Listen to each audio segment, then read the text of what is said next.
Heaven's calling, chains are falling, hope is dawning, bright and true. Day is breaking, night is quaking, God is making all things new. Jesus saves.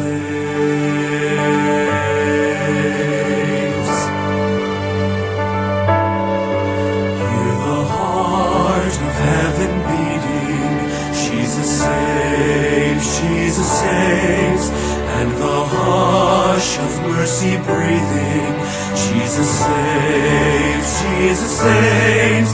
Hear the hosts of angels sing, glory to the newborn King, and the sounding joy repeating, Jesus saves. See the humblest hearts adore Him, Jesus saves, Jesus saves, and the wisest bow before Him, Jesus saves, Jesus saves. See the sky alive with praise, melting darkness in His blaze. There is light forevermore in Jesus saves. We will live our sorrow sharing, Jesus saves, Jesus saves. He will die our burden bearing, Jesus saves, Jesus saves. It is done, we'll shout the cross, Christ has paid redemption's cost, while the empty tombs declaring, Jesus saves. Rising up so vast and strong, lifting up salvation's song. The redeemed will sing forever, Jesus saves.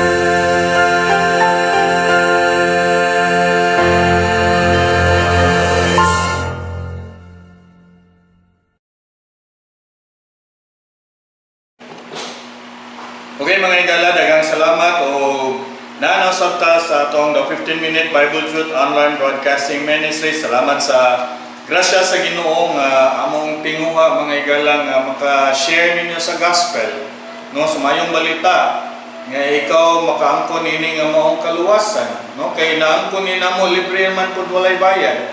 Moingon kang pastor, siguro na mo og langit pastor, akong ikaingon kanimo, yes, why?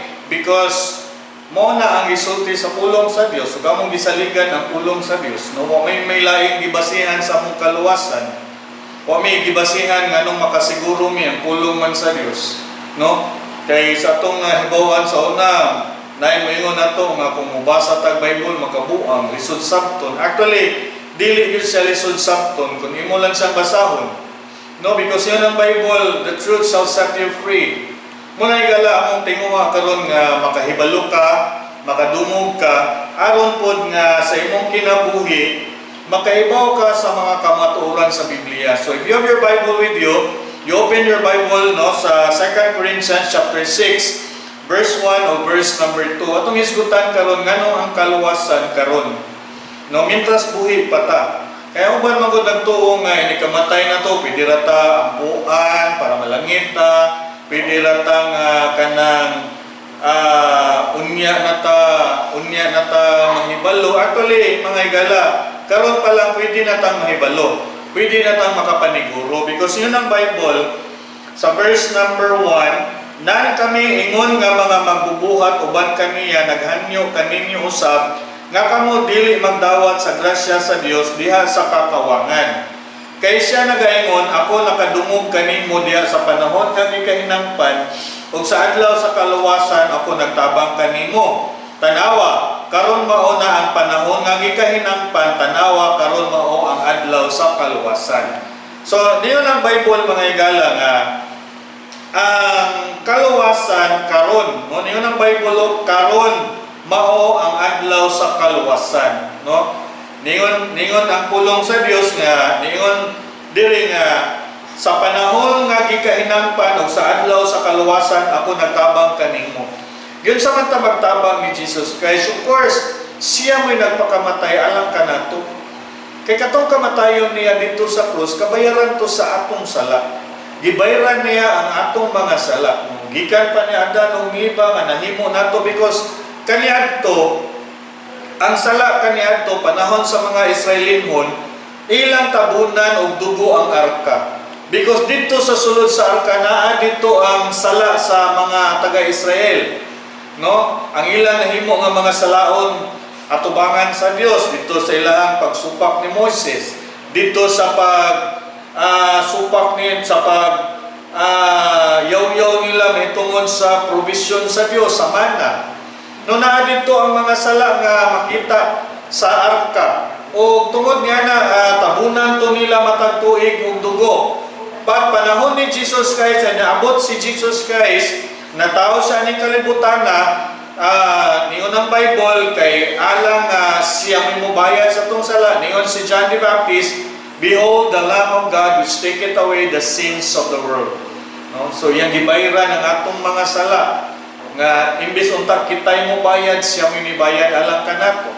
No? Mo na niyon nga ang Bible nga siya mo'y nahimo nato nga manluluwas. Nga kung mutuog mo salig taniya kay gibayran naman ang atong sala, unsa pa may atong sakripisyuan nga gibayran naman niya, busa ang paagi sa Dios nga ikaw makaangkon ining kinabuhing walay katapusan is pinaagi sa pagdawat sa nagbayad sa imong sala. Nga mao si Jesus Christ, kay wala may laing nagbayad sa tong sala. Kay kung moingon ka nga ikaw may mubayad sa imong sala, maningkamot ka, magpakabuutan ka, dili man na mo'y paagi sa Dios aron makaangkon tag kinabuhing dayon. Because ang pag-angkon o kinabuhing dayon, pinaagi raman ni Jesus Christ. No, niyon ang Bible, tumuo ka ni Ginoong Jesus, maluwas ka, ikaw ang imong panimalay. Buhat 16:31. Muna igala nga, ang kaluwasan nato karon, niyon ang Bible atong gibasa, tanawa karon mao ang adlaw sa kaluwasan. Nganong karon man? Because number 1, there will be no more salvation after death. Inikamatay na ito mga igala, na yun ang Bible hukom naman. No? Hebrehanon Kapitulo 9, versikulo 27, ningon diri og maingon nga kini gikatakda na ngadto sa mga tao nga sa makausa mamatay apan human ini ang paghukom. So there is judgment after death, no? Unsa man nga judgment, pastor? Sa either mo ato ka sa impierno o mo ato ka sa langit. No? Moadto ka sa impierno o moadto ka sa langit. Actually, duha ra man gyud ka lugar ang naa sa eternidad, langit o impierno. Wala man gyud tunga-tunga ni ana. No? Wala man gyud tunga-tunga ni ana. Kay mas kinimong basahon ang Luke chapter 16, katong taong datog si Lazaro, ningon si Abraham nga walay na makalabang gikan diha ngari kanamo. Ug wala say makalabang gikan namo padung diha, wala na. No? There is great gulf fix na ay dakong nagbabag sa duha. So dili na ta makalabang. No, eternidad na siya until eternity. That's why salvation karon, no, makapangandam gyud ta. Intras buhi pa ta because there will be no more salvation after death. Wala na'y kaluwasan, ini kamatay na to, bisag kapila pa ka ampuan, maskin kapila pa ka halaran. No, magbayad pa kag dako because dili nato mabayaran ang pag-adtog langit. No, dili nato mabayaran ang pag-adtog langit because ikaduha nganong kinahanglan natong dawaton ang kaluwasan karon because no more salvation after death. Ikaduha, ang kaluwasan pagtuo. Pinagi sa pagtuo, no? Pinagi sa pagtuo ni Jesus Christ nga imong manluluwas. Ningon si Ginoong Jesus gikan ni sa baba Ginoo mismo ni Jesus Christ. Ningon ang Bible sa John chapter 3 verse 16, for God kay ang Dios na higugma pag-ayo sa kalibutan nga siya mihatag siyang buktong gipakatawo nga anak aron si bisan kinsa nga nagatuo diha kaniya dili gayon malaglag apan adunay kinabuhing walay katapusan. Verse 17, kaya ang Dios wala mipadala sa iyang anak dinhi sa kalibutan aron sa paghukom sa silot sa kalibutan apan aron ang kalibutan pinaagi kaniya maluwas. So you see, Ang kaluwasan day nato mga higala dili sa atong binuhatan, but niyon ang Bible pinaagi kaniya. Kinsa man si Jesus Christ. Muna sa verse number 18, niyon ang Bible, siya nga nagatuo kaniya dili hinukman sa silot. Apan siya nga wala nagatuo gihukman na sa silot tungod kay siya wala man mituo diha sa ngalan sa buktong gipakatawo nga anak sa Dios. Ganong mahukman maka sa silot mga higala? Because dako kayo na insulto sa Dios nga iyang gipadala iyang buktong anak, gibayran niya ang imong mga sala, anya di ka motuon niya. No? So may mong gibuhat, binuhat lang tag matarong, malangit ra lagita, that's insult. Insulto na tubangan sa Dios. No? Ay magpamimbro ra tag relihiyon, insulto na tubangan sa Dios. Iyang gihatag yang buktong anak para mo'y magbayad sa imong sala, nga lain na nun imong saligan, nga makadaan imong sa langit. No? Because niyon si Jesus Christ, niyon siya nga nagatuo kaniya dili hinukman sa silot. But niyon siya apan siya nga wala nagatuo gihukman na sa silot tungod kay siya wala mituo diha sa ngalan sa buktong gipakatawo nga anak sa Dios. Buti pa sa mga higala nga kung dili gid ka motuo ni Jesus Christ nga imong manluluwas, no, kay imo pang pakapinan na apay ubang pangaan nga imong dad-on nga may makadaan imo sa langit, unya imo pag yung pakapinan magbinutan lang dayta, insulto na sa Ginoo. No? Kay kung maluwas pa lang dayta pinagi ang maayong buhat atong pagkabutan, pinagi og relihiyon nga nugol giya pag yung ipadaya ang buktong anak. No? Alang sa tong kaluwasan. That's why dako kaayo na siya nga kanang insulto, no? Muna niyo ng Bible kapungot sa Dios, no? Gihukman na sa silot. No? That's why mga higala, ikatulong butang anong kinahanglan nga ang kaluwasan karon, because ang inikamatay na to, there will be no more salvation.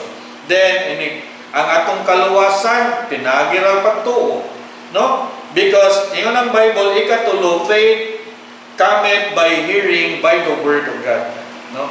So muna nga kami mga higala ni sangyaw mi sa pulong sa Dios, because kami sad mismo nasangyawan mi o midawat mi sa kamatuoran sa Biblia nga dili gyud mi maluwas pinagi namo, no? Maluwas lang gyud mi pinagi sa pagtuo sa pulong sa Dios.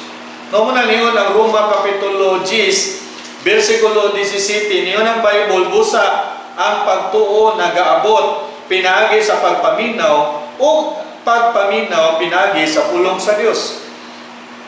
Because ang among salvation, ang atong salvation, madawat lang ni nato kung kita motuo sa kamatuoran diri sa pulong sa Dios. No? Sa pulong sa Dios, sa pulong sa kamatuoran. Mo bitaw na nga kun imo ning dawaton nga pulong higala, nag-ingon ang Bible, makabaton kag kinabuhing walay katapusan. No? John chapter 6 verse 47, ingon ang Bible, sa pagkatinuod, ako nag-ingon nganha kaninyo, siya nga nagatuo kanako adunay kinabuhing walay katapusan. So kinsa man nagsultihan na si Jesus Christ, asa man na nimo mabasa? Sa pulong sa Dios. No? Muna mga higala nga kung dili ka motuo aning Biblia, dili ka motuo aning gisangyaw nga kamatuoran sa pulong sa Dios nga maluwas ta pinagi ni Kristo, Jesus Christ nga namatay dito sa cross, di gid nato maangkon ang kaluwasan. Why? Because wala man nato dawata ang kamatuoran sa pulong sa Dios nga diha lang gyud og paagi lang ni Kristo maluwas ta. No? Mo bitaw nga ang tao mahukman siya sa silot, inikamatay niya, sugo pa lang dungon, mao ni ang mahidangat niya. 2 Tesalonia, ikaduhang Tesalonica 1:8. Diha sa nagadilaab nga kalayo nga magapanimalos nga kanila nga wala nakaila sa Dios. Because ignorant of the Bible is ignorant with God, to God. No? So kung ignorante ka sa Biblia, ignorante ka sa pulong sa Ginoo, ignorante ka kinsa ang Dios. Because the Bible reveal who our God is. No? Naggihatag ni aron makatutulta sa saktong nga dalan. Mao niyon ang Bible, wala nakaila sa Dios o wala nagtuman sa maayong balita sa atong Ginoong Hesus Kristo. Noon sa na may balita nga si Kristo namatay ilubong nabanhaw para sa pagbayad sa atong sala. Nabanhaw siya aron pagpakita nga gituman niya ang unsa iya ang gisulti. No, mabanhaw siya. Alam ka nato. Muna sa verse number 9 ng Bible, kinsa pagasilutan pinaagi sa walay katapusan nga kalaglagan gikan sa presensya sa Ginoo gikan sa himaya sa iyang gahom. No, so mga igala hinunta ka, maluwas gyud ka kung imong dawaton ang kaluwasan karon. Why? Because it's what the Bible says. No, mo nang gisulti sa pulong sa Dios. You can never find in the Bible nga maluwas ka pinaging balaod. You can never find in the Bible nga maluwas ka pinaging mayong buhat. You can never find in the Bible maluwas ka pinagi og pamimro og simbahan. You can only find in the Bible maluwas ka kung mutuo ka ni Jesus Christ nga imong maluluwas. So salvation is now. Ang kaluwasan ni gala karon. Muna mo sangyaw mi, musulti mi, pinagi ani nga mga broadcast aron pud ikaw maluwas. So inaot ko nga naka-share mi ninyo sa makakamaturan ug abli imong Bible. Search the Bible. You will know the truth and the truth will set you free. Kini nasab si Pastor Mike sa Sidon, nagakamayayin ka ninyo. Daghang salamat, ang Diyos magpanalangin. Maayong adlaw na tong tanan. Kung ikaw nagatuo sa pulong sa Dios mahitungod sa kaluwasan, pag-ampo ani nga inampuan, Ginoong Hesus, usa ako ka makasasala ug dili angayan sa langit. Salamat sa imong kamatayon didto sa krus alang sa kabayaran sa akong sala. Pasaylo ako sa akong mga sala ug akong angkunon si Ginoong Hesus nga akong manluluwas. Pasudla si Ginoong Hesus sa akong kasing-kasing kay gusto kong malangit. Sa ngalan ni Ginoong Hesus Kristo. Amen.